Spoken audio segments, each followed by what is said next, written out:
You know Shaletta makes you laugh, but did you know Shaletta Brundage can also make you think and boost your business? Media personality, activist, and comedian Shaletta Brundage founded Shaletta Makes Me Laugh to celebrate and share the best of Black culture. It's a podcasting platform.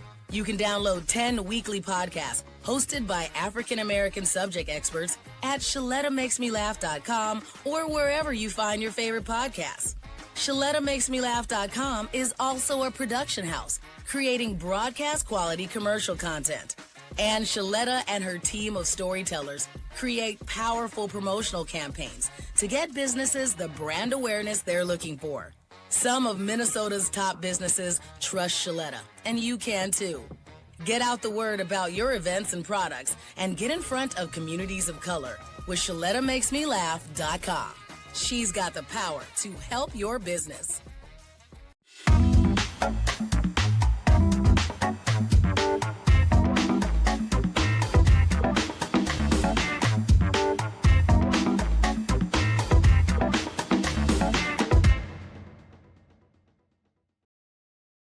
Hello, my lean and lit lovelies. How are you today? I hope you're having a good one. Welcome back to the Get Lean and Lit with Lindy podcast. It's for women over 40 who want to get healthy, lose fat, and just live an incredible life without tripping, without suffering, and without crashing out. That's really the goal of all of this. I'm Lindy. I'm your straight talking fiber friend who's been through the trenches of all of these health issues, and I'm here to tell the story. So welcome to today's episode. We're going to be talking about one of my favorite topics today, and one of the really most life-changing topics that impact fat loss and overall well-being. We're going to be talking about gut health today. Now, it's not glamorous, it's not sexy, but it's foundational to our health.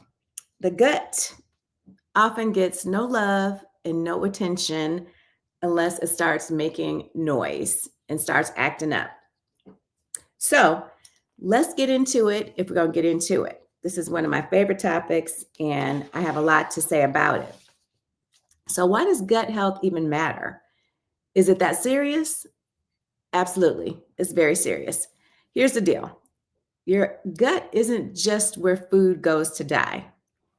It's the head boss of your body. It's the CEO of digestion, CEO of hormones, immunity, mood, cravings, just the things that run our whole existence. So the gut is really the center of control of your body. You have your brain. Of course, your brain is controlling your body, but the gut is like right below the brain. When your gut is off, you know it. You just don't feel good. You probably experience bloating, gas, heartburn. You could experience low energy, brain fog. That's easy for me to say. Cravings that really can have you wipe out a whole bakery of donuts. And weight loss, when you have gut issues, you can forget about that. Your body is too busy fighting inflammation to care about fat loss. It works in a hierarchical order. And fat loss is going to be at the very bottom of the list if you're having issues with your gut. And if you're over 40, your gut gets even more sensitive. So that's something else to keep in mind. We can really thank perimenopause, menopause, and postmenopause for that lovely gift. Sorry, said sarcastically. This is brutal, y'all. It's brutal. Just as you get older, you have to tune into some of these things with your body that you may never have thought about in your whole life. But here's the great news. Your gut can bounce back relatively quickly if you do the things that you should do and give it the love and care that it deserves. Okay, personal story time. I confess that I had a fermented food fiasco because I know fermented foods are really good for your gut. So I was going to just go all in. A few years back, I decided I was going to be that girl. You know, the one who makes her own sauerkraut and casually mentions that she's making gut-friendly kimchi at brunch with the girls. So I bought the special jars. I bought 2 heads of cabbage And of course, I watched like 3 YouTube videos. So I was an expert at that point, right? So I thought, so I did my thing. I was following directions and I was just hooking it up. I was doing the thing. Well, 3 days later, I opened the jar and it smelled like something had crawled out of a swamp into the jar. It was bad. It was really bad, y'all. My husband walked in the kitchen and sniffed the air and said, is something dead? Did something die? And he was dead serious because it was that bad.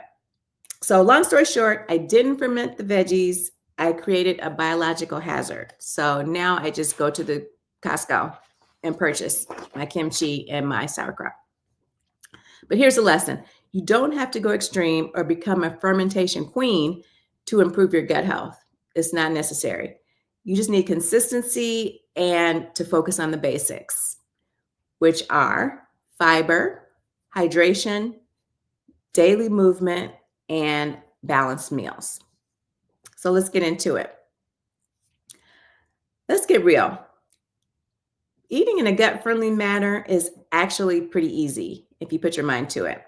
So I'm going to give you the simple version. I love science, but because I love y'all more, I refuse to make this overly complicated. So here's my 5-step plan to gut-friendly eating. Number 1, eat much more fiber than you think you need to eat. Believe it or not, most women only get a measly 12 to 15 grams of fiber a day when we actually need between 25 and 35 grams of fiber a day. So that's a big difference. Our microbiomes thrive on fiber. So we need to be focused on fiber and how we're going to get it. And it's easy to get, really, if you think about it. It's in vegetables, it's in oatmeal, it's in beans, lentils, it's in whole grains. So if you it's in cacao powder, actually. So if you really hone in on where you can get your fiber grams and build your plate around that, then you're good. It's not hard. Number 2, eat protein at every meal. It helps with your digestion and keeps your blood sugar steady throughout the day. So protein is critical. Fiber, protein are really the top 2 to focus on. Number 3, ensure color on your plate. Colorful plants have polyphenols, which makes for happy gut bugs, quite simply. Your microbiome loves the colorful fruits and vegetables and all the things. And look at the palette of fruits and vegetables that are available to us. I mean, orange, yellow, green, purple, red, white. It's all out there. We just have to kind of make sure that we're conscious about it. And when we're grocery shopping, pick the full palette up. And you can make those into some delicious meals. Number 4, water, water, and more water. You got to drink water, people. We have to. We should be drinking at least half our body weight in ounces every single day. It's not hard to do, but you have to track it and you have to do it. Coffee doesn't count, in my opinion, when I'm tracking my water. Coffee doesn't count, tea doesn't count, soda doesn't count. Those are all separate. They're not bad. You can have those as well, but make sure you have your water. That's critical. Number 5, and one of my favorite things, is move your body every single day. Walking literally massages your intestines. I don't know if you knew that or not, but walking is so beneficial. If you don't want to run, walk. If you don't want to play pickleball, walk. Walking is available to all of us. All you really need is a pair of good, sturdy walking shoes, sturdy and comfortable. That's it. So walking 15 minutes at first, bump it up to 30 when you're comfortable, and 45. Just walk as much as you can. Get as many steps in a given day as you can. If you're a desk worker, get up and walk every hour for like 5 minutes because it all adds up. So the moment I turned 50, y'all, my gut was like, there's a new sheriff in town. Seriously. It was very dramatic. Suddenly the foods I had been eating for decades, or like most of my life, turned into instant bloat balloons. It was crazy. I'd eat a sandwich and look 3 months pregnant. No lie. One day, out of frustration, I added a big old handful of berries and chia seeds to my breakfast. And within a single week, I felt like a different human being. Less bloating, better energy, and yes, even the scale started acting right. And I hate the scale, but the scale was even acting right once I got my act together. That was the moment I realized your gut isn't fragile. It's just starving for nutrients. In our society, we really don't value nutrients. And so I'm here today to tell you, if you change your eating style around, it's not super hard, but if you change your eating style around and become very conscious of what you're putting into your mouth, focusing on fiber, focusing on protein and real food, your gut will thank you. Period. Now I want to touch on stress, sleep, and the gut because they are so intertwined. And we don't necessarily think about them that way, but they're very, very intertwined. You can eat all the vegetables in the world, but if you're stressed out, sleeping like trash, your gut will revolt big time. It will revolt. Stress tightens the gut. Poor sleep disrupts digestion and it disrupts hormones. When both go downhill, cravings are going to go sky high. That's why I tell everyone sometimes the best thing you can do for your gut isn't kombucha. It just isn't. It's saying no to things that are going to stress you out. It's turning off your notifications on your devices. And it's going to bed before Netflix is asking you if you're still watching. Like, it's not hard, people. Come on. We gotta get in tune to this. I know it's easier said than done, but if you put your mind on it and set your intentions for it, it can happen. And it's necessary for your gut to be happy and healthy.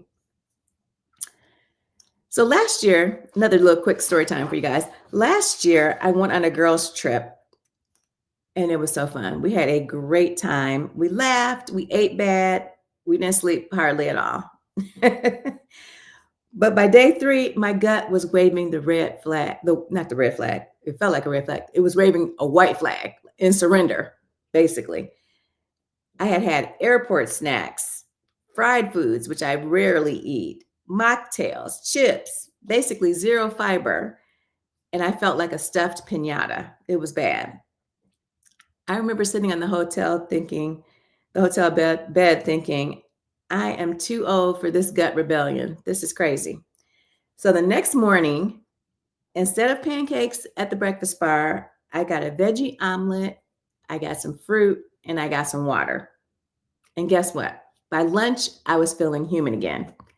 It doesn't take long. Gut recovery can take days or it can take weeks, depending on how hard you go in on it.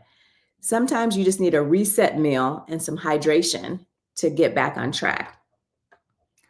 All right, let's get practical with a doable gut reset plan.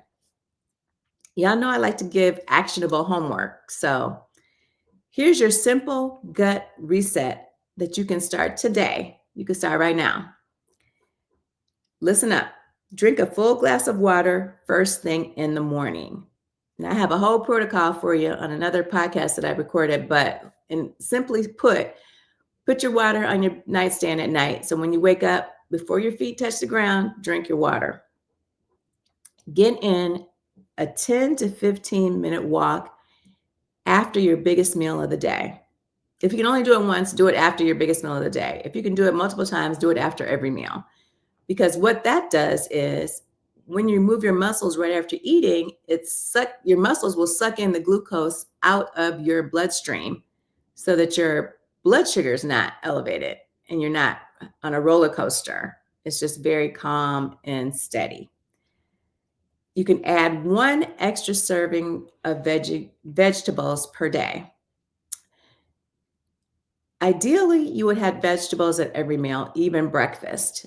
But if you're not quite there yet, just add 1 extra serving of vegetables a day. That's usually a cup. This is a good one. Add a fermented food to your eating routine. So it could be sauerkraut, it could be kimchi, it could be kombucha. Add a fermented food a day and find the ones that you like because they're all different. They're not all the same. Some of them are better tasting than others. So do a little bit of research, figure out your personal preferences, and find some fermented foods that work for you. You don't have to force it necessarily, but take your time and go sampling and figure out what works for you, and then take that food and integrate it into your nutrition. Aim for 30 or more grams of fiber per day. But listen, increase that slowly. Don't just come out of the gate. If you're eating 10 grams of fiber, don't just come out of the gate eating 30 grams of fiber. Stay with your 10 for a little bit, go up to 12 to 15, and then add a few grams of fiber over weeks of time. You don't want to just jump up to 30 because you're going to have a lot of gastro upset. But aim for 30 plus a day. That's the goal. You know what? Prioritize your sleep. That's super important. We all have skincare routines. We all have specific hair care routines. What is your sleep routine? Make sure that's the priority, because sleep is really the foundation of a lot of health issues and a lot of health healing. So this whole protocol is not glamorous at all. I get that, but it works every single time. All right, my lovelies, that's it for today's episode of Get Lean and Lit with Lindy. Remember, gut health isn't about perfection. It's not about potions. It's not about magic. It's really about habits that help your body work the way it wants to. Your gut wants to heal. It wants to support you. Give it some love and it'll return the favor tenfold. So if you learned something today, or you just enjoyed hearing about my sauerkraut disaster, make sure to subscribe, leave a review, and share this episode with friends, especially friends who are complaining about bloating and those who refuse to drink water. Get them together. And as always, keep it real, keep it consistent, and I'll catch you on the next episode. Bye.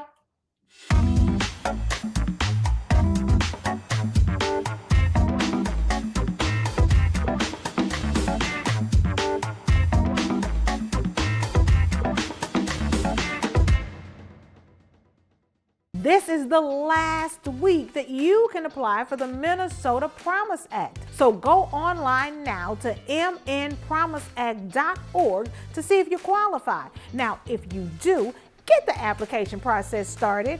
Don't worry if you're running into some roadblocks. Our friends at Neighborhood Development Center have trained staff who can guide you through the process. So hurry up, time is ticking. Don't miss out on that money, honey. Apply today. I drew you this year. Oh, I love scratch games. Thank you, Mark. You're welcome, Tabitha. They're so sparkly. Festive, right? You know it's a good gift when it's hard to let it go. Kinda wish I drew myself. Kind of glad you didn't. Holiday scratch games from the Minnesota Lottery are great to give and even better to get. So thoughtful. I know. Hey, it's your girl Shaletta. Are you over there running low on your insulin supply and worried how you're going to pay for it? Minnesota's Insulin Safety Net programs got you covered. If you have less than a 7-day supply of insulin, you can get a 30-day refill for just $35 at any Minnesota pharmacy. Go to mninsulin.org today, print out the application, complete the form, and just take it in to your pharmacy. Go to mninsulin.org.